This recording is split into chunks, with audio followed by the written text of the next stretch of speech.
What's up, everybody? Welcome back to another video on the Texas Rangers report. And if you were in the live stream last night, we obviously talked about Clayton Kershaw, Seiya Suzuki, because they obviously, for rightful reasons, are rumored to the Texas Rangers. We also talked about bullpen options for the Texas Rangers because some of our best bullpen pieces, Yonny Hernández, Jose Leclerc, are going to be out until late May. That's almost 2 months into the season.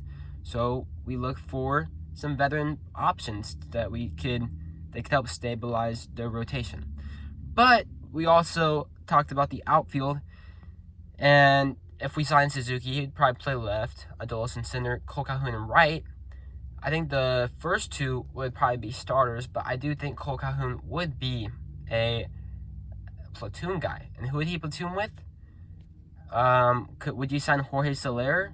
I really don't think so. I really think the platoon option is inside the organization. So obviously it'd have to be a right-handed hitter.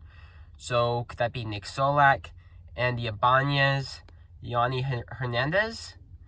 If I'm being honest, probably Nick Solak or Andy Ibañez, because those guys really feast off of left-handed hitters. And if you guys remember Charlie Culberson, he really raked out the left-handed pitchers. But for the guys who won't be a platoon option, what will happen to them? So let's just say the Rangers keep Nick Solak and Andy Ibañez for the bench. What will happen to Yonny Hernández? Will he be used as a trade piece? Would the Oakland Athletics be interested in him for a Matt Olson trade? Would that lessen the blow for prospects? Same for Luis Castillo. Would they be interested in him? He's super controllable. He's still young. Would that lessen the blow for prospects? So that's one thing that I'm thinking about. Because Nick Solak and Andy Ibañez could platoon, but would they really both be platoon options, or would the Rangers rather just choose one of those players? Because obviously you can't give both those spots to, like, say you're going against a left-handed pitcher. Kole Calhoun's probably not playing, so you have to decide, is it Andy Ibañez or Nick Solak? I mean, Nick Solak has a lot of versatility. I still think he has potential. So who do you give that to? You also have Willie Calhoun. He's really a positionless player. Is he seen as a trade candidate? I still think these guys have trade value. The question is, do the Rangers actually want to trade them, or do they want to see how the new hitting coach Tim Hires and the new offensive coordinator Donnie Eckert, do they want to see what they could do with them? Because we all know we have a really solid middle infield, but there will be injuries. I'm not saying Corey Seager or Marcus Semien will get injured, but maybe Josh Jung gets injured or Nate Lowe gets injured, and all of a sudden we do need those players.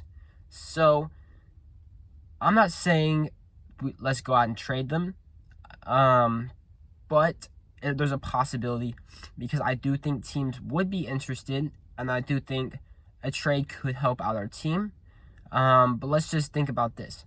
Last offseason, we were talking about how we had so much first base depth because of Ronald Guzman and Nate Lowe, and we didn't know how we were going to put them all into the mix. And good for Guzman. He worked his way onto the opening day roster, but then he was playing in left field and in Tropicana Field, and then he tore his ACL, I believe, or he did something. Like, I know he got injured, but I don't know if it was like the ACL tear or whatnot. So just when you think you have depth, you realize surely enough you don't. Obviously, I'm a Cowboys fan. You see by the shirt. I know a lot of people were thinking about trading Michael Gallup at the trade deadline, but then luckily they didn't, because Amari Cooper got COVID, CeeDee Lamb got a concussion. Luckily, they're all back right now. But, I mean, if you trade one of these middle infielders / outfielder, I really don't think it'd be the worst thing. But I don't think you should just trade all of them. So I do think some do have potential. Most notably, Andy Ibañez, Nick Solak, and Kole Calhoun. Not so much Yonny Hernández. But also, I do think they could get some value back in the trade.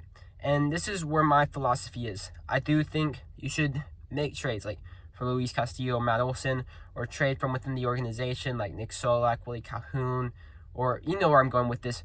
But don't trade everybody like the Padres did, because now their farm system's depleted. Who knows, if they do bad this year, they might have to start a rebuild again. So if you find like one trade where you're trading Nick Solak and Yonny Hernández and you get like a bullpen guy or a decent prospect, then yeah, let's do it. But I don't think you should trade everybody. So let me know what you think in the comment section down below. Thank you for everybody who's watching this channel. We're so close to 400 subscribers. If we could get that by the end of this week, that would be awesome. But also check out the Discord. Make sure to like the video and also subscribe to the channel. I'm your #1 source for all things Rangers on YouTube. With that being said, I'll see you on the next one. Peace.